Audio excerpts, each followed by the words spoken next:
Today we're going to be demonstrating a stretcher chest x-ray.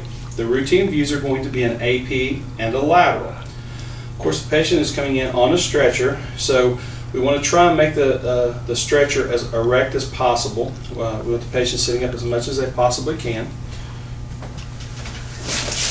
We're going to make sure that we place the shield on the patient. Okay.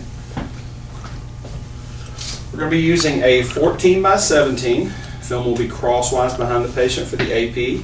On the lateral, it will be lengthwise, and we'll be doing it in the bucky. So we're going to have the patient to lean forward. Okay, go ahead and move back. Now we want to make sure of a couple of things. We want to make sure that the patient, if there's a female, that they don't have a bra on, because it can have the hooks and underwire can show up. We also want to make sure that if the patient has a necklace on, or if he has a pocket here, if he had anything in the pocket, it would have to be removed. If it had buttons on the shirt, we'd have to make sure that we remove those. Now the necklace, we can either have the patient to bring it up and hold it on in his mouth, or hold it on his chin, or it has to be removed because it will show up. So we're going to have the patient, if you'll just hold that up in your mouth there for me. Okay, we're going to make sure that the patient does roll their shoulders forward, and remember from the AP, or I'm sorry, from the PA, that's to try and move the clavicles out of the way as much as possible.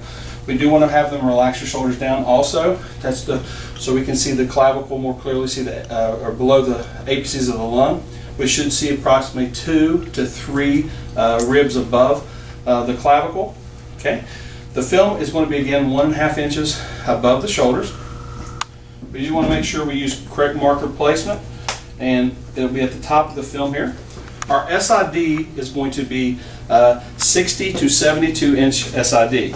Usually on a stretcher, it's going to be approximately at the end of the bed, is pretty close to your SID. We will again angle, just like we did on the wheelchair chest, to the long axis of the sternum. So it's usually going to be about 5 degrees caught at. So go ahead and start centering up.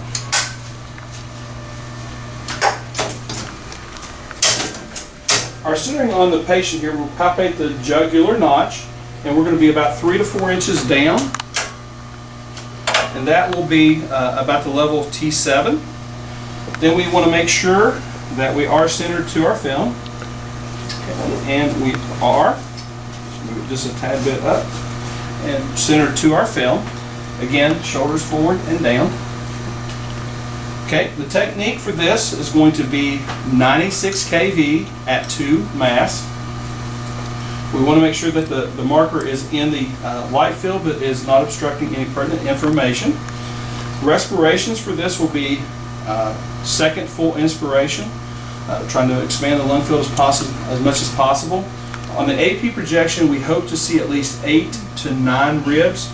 Again, because of the patient where they're sitting, it doesn't allow the diaphragm to lower quite as much, so we don't see as many ribs as we would on a PA chest x-ray. Okay, so our collimation is going to be to the top of the film here, to the skin margins side to side. The chin will be raised so it's out of the way, and so we're ready to make our exposure. So the patient will take a deep breath in, blow their breath all the way out, take another deep breath in, and hold it. And so we've made our AP chest here. So now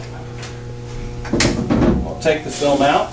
Now this takes a minute to get everything set, so we're going to take and put the film in the bucky, the upright bucky. Again, it will be lengthwise in the bucky. I do have to lower the bed rails.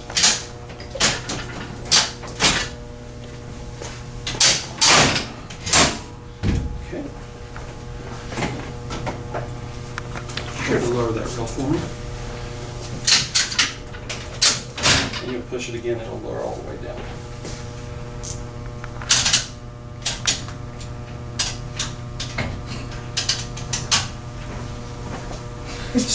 See, it doesn't just happen to me.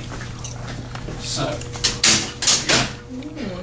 push in. That'll help us to cut down on our OID. It's always nice to have a little help for a chest x-ray on a stretcher, because it sometimes takes 2 people to manipulate the bed around.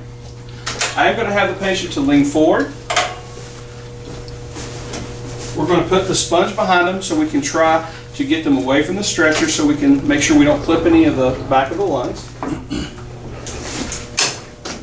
I'm going to raise the bucky. It should be about 1.5 inches again above the top of the shoulders. Can you scoot for me this way?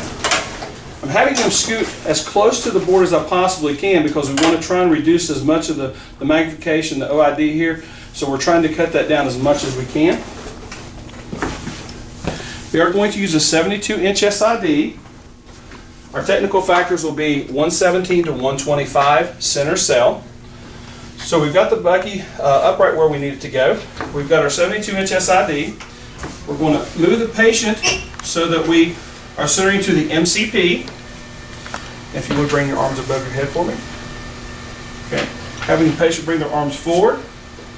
I do want to make sure I have correct placement of the marker so that it's not being obstructing, but it is in the light field. Because it is a lateral and we're shooting from the side, I do need to bring the shield around to the side of the patient. Our collimation is going to be to the skin margin, side to side here. Again, I'm going to just putting my hand behind the patient. I just sort of my own thing. I look to verify that yes, it is all on there. It is all on the front. So now we're going to make our exposure. So the patient will take in a deep breath, blow that breath out, take another deep breath in, hold it, and we'll make our exposure. Now this has been our stretcher chest x-ray.